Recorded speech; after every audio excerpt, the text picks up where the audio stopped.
La vérité est révolutionnaire. C'est pour ça que Bayrou ment tout le temps. Lénine et Trotsky, que je ne cite pas tous les jours, le disaient déjà avec la même formule. Seule la vérité est révolutionnaire.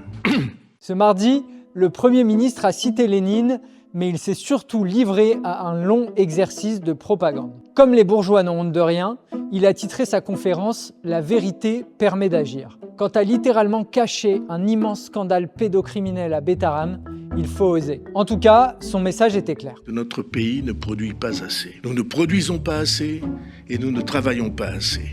Et la succession des crises, la crise de notre appareil productif, c'est le déficit. Notre déficit déficitaire et l'endettement de cette dette trop endettée, voilà le paysage désormais.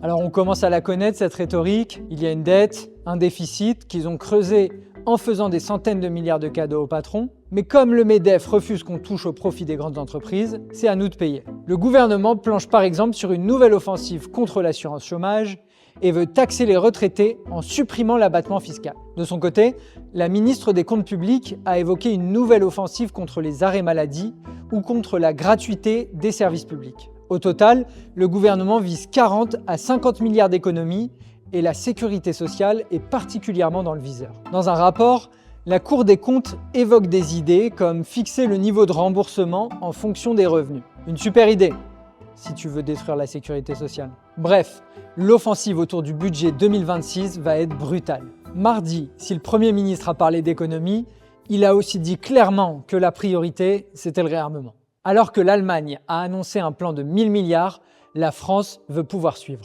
Pour cela, un expert bourgeois comme Nicolas Baverez insiste. Il faut une réorientation des dépenses de l'État-providence vers la défense. Sinon, le risque, c'est que la dette bloque le réarmement. Les classes dominantes préparent donc une double catastrophe. Un avenir sans droit pour les travailleurs, où on parlera à nos enfants de retraite et d'assurance chômage comme d'un lointain souvenir, et une nouvelle boucherie, comme on finit toutes les courses à l'armement qui ont eu lieu sur le continent. Dans cette situation, les réponses des directions syndicales sont catastrophiques. Toutes sont allées assister tranquillement à la conférence de Bayrou et se contentent à la sortie de dénoncer une opération de communication. Pire, ces derniers jours, Sophie Binet tend la main au gouvernement pour aider à organiser la guerre commerciale face à Trump. Il y a besoin de mettre en place une cellule de crise avec les organisations syndicales, les organisations patronales et avec tous les instruments dont l'État dispose pour agir sur l'économie. C'est une voie dangereuse et sans issue. Ce qu'il faut, c'est une riposte ouvrière et populaire, sinon on est condamné à subir. Dans une époque où le nationalisme s'aiguise, cette riposte, elle doit être internationaliste. Il faut refuser de se ranger derrière nos gouvernements, qui se préparent à défendre leurs intérêts et ceux de leurs entreprises, les armes à la main. J'ai l'impression de revivre des combats anciens. Ils voudraient qu'on serve de main-d'œuvre corvéable à merci et de chair à canon. Et les travailleurs des autres pays sont confrontés au même processus que nous. On a les mêmes intérêts qu'eux, mais si on ne stoppe pas la militarisation, demain, on leur fera la guerre. Bref, on ne se rangera pas derrière l'Union nationale de Bayrou qui défend les intérêts des patrons sur le dos des travailleurs. Le 1er mai, on vous invite à rejoindre les cortèges antimilitaristes de Révolution Permanente partout en France.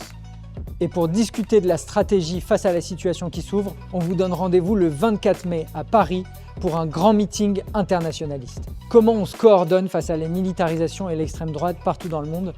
On va en parler avec des révolutionnaires qui luttent actuellement contre Trump, Milei ou le réarmement en Allemagne. On peut stopper la marche à la guerre, mais il faut s'organiser. Alors inscris-toi et rendez-vous le 24 mai à Paris. Le 24 mai, on organise un grand meeting international contre la guerre et l'extrême droite. Alors inscris-toi vite, le lien est dans la description.